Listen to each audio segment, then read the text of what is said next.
ओम।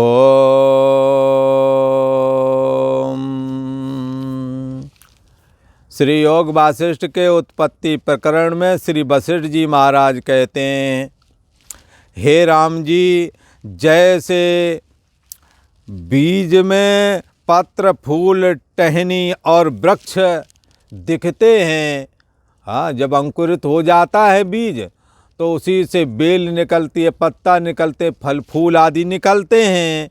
ये सब बीज रूप ही हैं, बीज के अंदर ही थे पर दिख नहीं रहे थे। ऐसे ही सोने में हाँ आभूषण है, सुवर्ण रूप ही है पर देखने की अभ्यास है आभूषण का। ऐसे ही ब्रह्म में ये जगत भी है।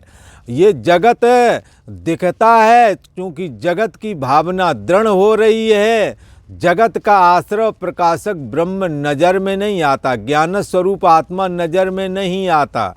जैसे पत्थर में नगर का, पत्थर का जो पर्वत है ना, उस पर नगर का प्रतिबिंब बना रखा है, शिवलिंग बना रखा, लोग जल चढ़ा रहे हैं, गौएं आ रही हैं, कहीं कुछ सारा का सारा चित्र अंकित है। पर जैसे अजंता एलोरा की गुफाएं हैं जो उसमें सब पत्थर ही है, पर क्या देखते हैं हम, ये मंदिर है, ये हाथी है, ये फलानी मूर्ति है, ये सब दिखता है। किसकी वजह से? भावना के वशीभूत हो करके उन्होंने हम लोगों ने प्राण प्रतिष्ठा कराई शिवलिंग आदि करके, शिव जी को प्रतीक के रूप में वहाँ स्वीकार किया है। हमारी भावना है कि भगवान सदाशिव शिवलिंग में विद्यमान है, और भावना ही नहीं, शास्त्र कहता है। इसी प्रकार से शास्त्र की वजह से हमारा दिल भी उसी के अनुसार भावित हो जाता है और वही देखता है जो हमें देखना चाहिए। क्या देखना चाहिए? पत्थर को शिवलिंग यदि हो तो शिव जी देखो, पत्थर नहीं देखना है। उसके द्वारा हमने शिव जी की आराधना करनी है। परंतु जिस क्षण आप आराधना करके चित्त को निर्मल बना लेंगे, उस क्षण जानेंगे कि ये पत्थर के शिवलिंग के द्वारा शिव जी की पूजा करके चैतन्य सत्ता को जानना प्रयोजन था। जैसे पत्थर के में अंकित जो नगर का प्रतिबिंब है पत्थर के पहाड़ पर, जब बच्चे देखते हैं तो कहते हैं ये बच्ची है, ये बच्चा, ये बूढ़ा है, ये जानवर, ऐसा करके बोलते हैं।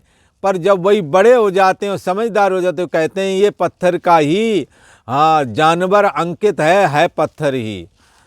तो इस प्रकार से पत्थर से अलग होकर के कुछ भी नहीं, सर्व पत्थर रूप ही है। जैसे सोने के आभूषण सब सुवर्ण रूप ही हैं, ऐसे ही ये ज्ञान स्वरूप आत्मा जो बुद्धि का आश्रय प्रकाशक है, जो बुद्धि का होना न होना भी जानता है, वो चैतन्य सत्ता में ही अहम अस्मि करके ये जीव भाव का होना न होना हो रहा है, और जीव भाव के द्वारा देह और जगत की अभिव्यक्ति का होना न होना भी देखा जा रहा है। बचपना, जवानी, बुढ़ापा आदि अवस्थाओं का होना न होना भी जाना जा रहा है।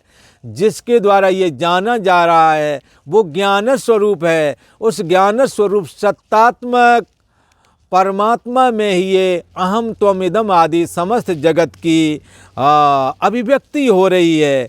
और अभिव्यक्ति जिस जगत की हो रही है वो जगत भी ब्रह्म रूप ही है, परमात्म स्वरूप ही है। परंतु ओतप्रोत दृष्टि से जब देखेंगे तब, जैसे लहरें अलग से देखोगे तो लहरें तो ज़्यादा जाओगे नदी तो बहा ले जाएंगी समुद्र में, परंतु विचार दृष्टि से देखोगे लहरें पानी से अलग होकर के अपना वजूद ही नहीं रखती हैं। यदि लहरों से पानी निकाल लिया जाए तो लहर फिर कहाँ बचेगी? तो लहर जैसे पानी से स्वतंत्र होकर के नहीं, वैसे हम और आप का होना ना होना, बचपना, जवानी, बुढ़ापा आदि का होना ना होना, ये जिस चैतन्य सत्ता के द्वारा जाना जाता है उससे स्वतंत्र होकर के अहम त्वम इदम, देह और जगत का, मैं मेरा और तू तेरा का कोई वजूद नहीं है। वशिष्ठ जी महाराज कहते हैं, हे राम जी, जैसे बीज में पत्र, फूल, टहनी और वृक्ष जो होते हैं वो वृक्ष बीज स्वरूप ही होते हैं। बीज में जब अंकुर हो जाता है, बेल बनती, फिर पत्ता फूल आदि आते हैं, ये सब बीज में थे, मालूम नहीं चल रहा था, बीज रूप ही होता है। ऐसे ही ब्रह्म में ये जो जगत है ये ब्रह्म रूप ही है, अनन्य रूप है। अनन्य का मतलब उससे अन्य नहीं। जैसे सोने में जो आभूषण देख रहा है वो सोने से अन्य नहीं, सोना ही है। जैसे बीज और वृक्ष में कुछ भेद नहीं राम जी, तैसे ही ब्रह्म और जगत में कुछ भेद नहीं विचार दृष्टि से। ऐसे तो फिर बहुत भेद है, राग द्वेष ना मालूम कितना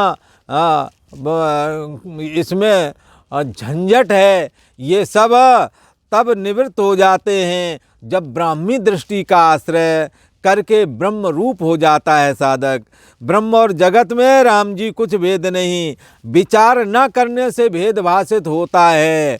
विचार किए से जगत भेद नष्ट हो जाता है। जैसे पत्थर के पहाड़ पर अंकित जो एक गांव का, एक नगर का प्रतिबिंब है, वो नगर के स्त्री पुरुष जानवर आदि जो भी चित्र पत्थर में अंकित किए हुए हैं वो पत्थर रूप ही हैं। परंतु अविचार दृष्टि से ये जानवर, ये पुरुष है, ये स्त्री ऐसा करके, ये मकान है, ये दुकान ऐसा दिख रहा है।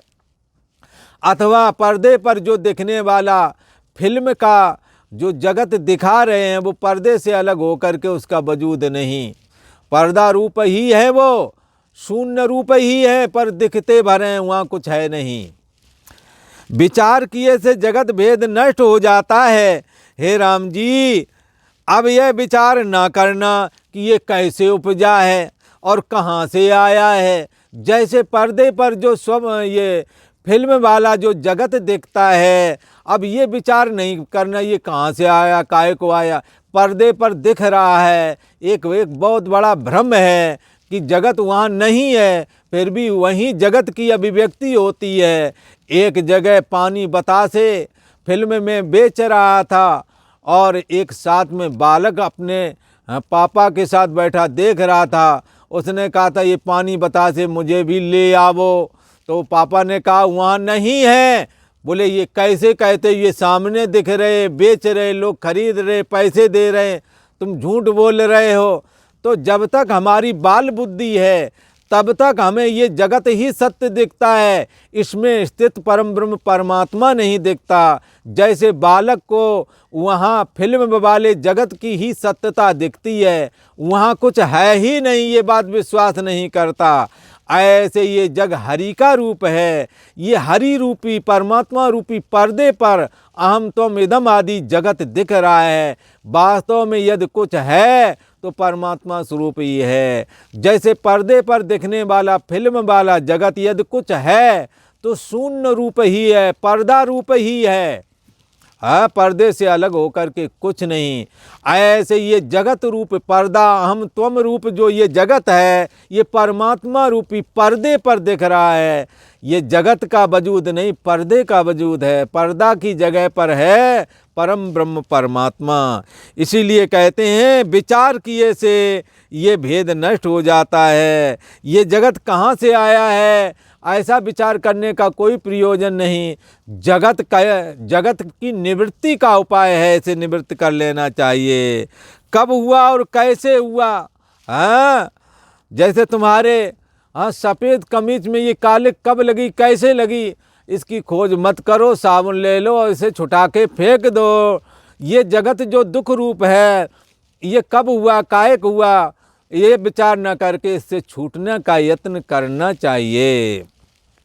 अब इसकी निवृत्ति का उपाय करना चाहिए। जब तुम राम जी यह जानोगे तब ये जो हृदय है ना, हृदय में जो चिदजड़ ग्रंथि है वो टूट जाएगी। शब्द और अर्थ की जो कुछ कल्पना उठती है सो मेरे वचनों और स्वरूप में स्थित होने से नष्ट हो जाएगी।